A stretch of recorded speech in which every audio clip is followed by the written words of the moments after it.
কত বছর কত মাস কারাগারে থেকেছি তা বলে শেষ করতে পারবো না। কত অত্যাচার কত রিমান্ড শেষ করেছি। আমি যদি বলি রাতের পর রাত শেষ হয়ে যাবে, তারপরেও কষ্টের কথা শেষ হবে না। আমরা তো এই সংগ্রাম করেছিলাম। একজন মহিষী নারী, যে নারীর বয়স 80 বছর, সে যেহেতু রাজপথ ছাড়ে নাই, আমি তার সন্তান হয়ে আমি কি রাজপথ ছাড়তে পারি? আমরা সেটা ছাড়ি নাই, সংগ্রাম করেছি, আন্দোলন করেছি। আগামী 22 তারিখে তারেক সাহেব আসবেন।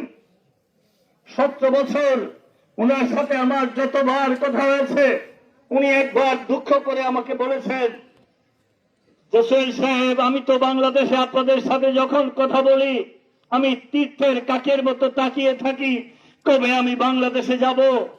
যে বাংলাদেশে আমার বাবার আত্মা পড়ে আছে, যে বাংলাদেশে আমার অসুস্থ মা পড়ে আছে, যে বাংলাদেশে আমার অসুস্থ ভাই সাহিত্য আছে, আমি সেই বাংলাদেশে কবে যাব।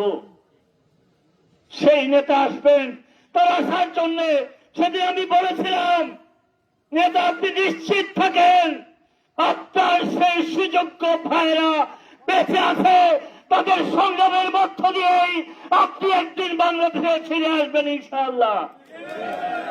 এবং উনি ফিরে এসেছেন, আমরা কি খুশি হই নাই? আমরা আনন্দিত হয়েছি। আপনি বাংলাদেশের নেতৃত্ব দেবেন, সেটাই তো স্বাভাবিক।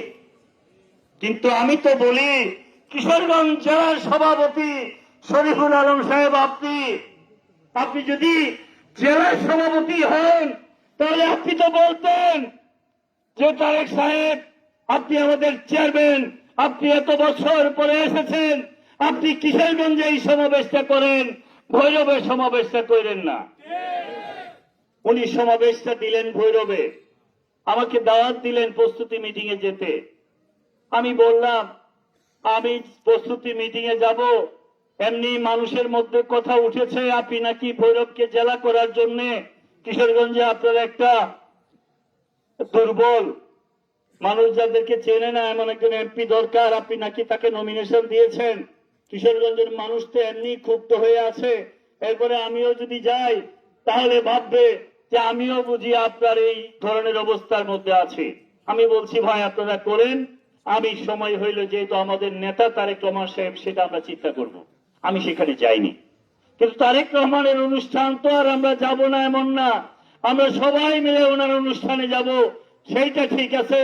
কিন্তু কিশোরগঞ্জ জেলার সভাপতি হিসাবে আপনি আলম আমাদের মানুষের সাথে আপনি ভালো কাজটা করেন নাই।